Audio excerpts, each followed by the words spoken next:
ஆண்டவரால் ஆசீர்வதிக்கப்பட்ட அருமையான தேவ ஜனங்களே, இன்று நாம் வாசிக்கக்கூடிய தலைப்பு என்னவென்றால், மனித உயிரை பெரிதென மதியுங்கள், கொலை செய்யாதிருப்பாயாக. யாத்திராகமம் 20வது அதிகாரம் 13வது வசனம்.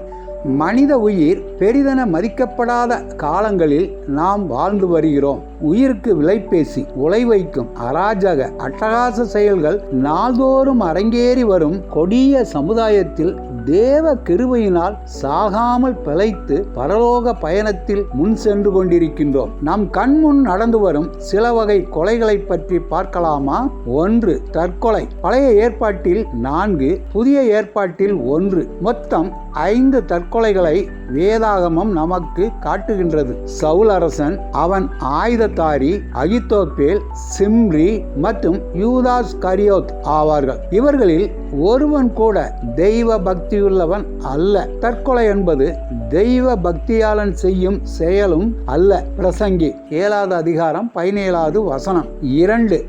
அணுவாக தற்கொலை. பொடி போட்டு, புகைப்பிடித்து, மது அருந்தி, டீ காஃபி குடித்து, குளிர்பானங்களை ருசித்து மகிழ்ந்து அணுவாக தங்களை அழித்துக் கொள்வோரும் உண்டு. அனைத்தும் அறிந்தும் அழிவோரும் உண்டு. அறியாமல் அழிவின் பாதையில் செல்வோரும் உண்டு. கஞ்சா செடி வகையை காட்டு பன்றி கூட தொடாதாம். இன்று அதை விதவிதமாக பயன்படுத்தி அழிவோர் எத்தனை லட்சங்கள். உபாகமம் 29வது அதிகாரம் 18வது வசனம். 3. திட்டமிட்ட கொலைகள். பணத்துக்காக கொலைகள், மறுஜாதியில் மனம் புரிந்து விட்டதற்காக கொலைகள், கௌரவ கொலைகள், கருணை கொலைகள், எங்கு பார்த்தாலும் பல்வேறு வகையான கொலைகள்.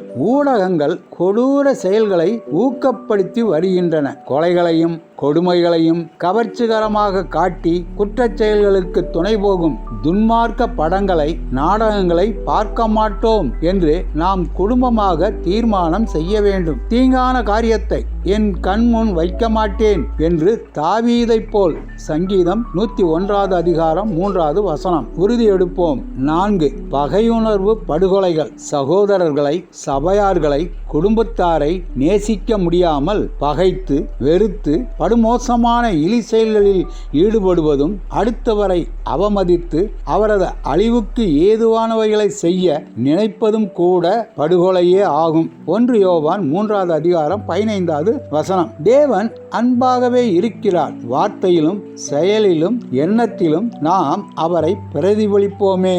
வார்த்தையிலும் செயலிலும் எண்ணத்திலும் உம்மை பிரதிபலிக்க எங்களை வழிநடத்தும் ஆண்டவரே என்று நாம் ஜெபிக்கலாமா? ஆண்டவர் தாமே நாம் அனைவரையும் ஆசீர்வதிப்பாராக. ஆமென்.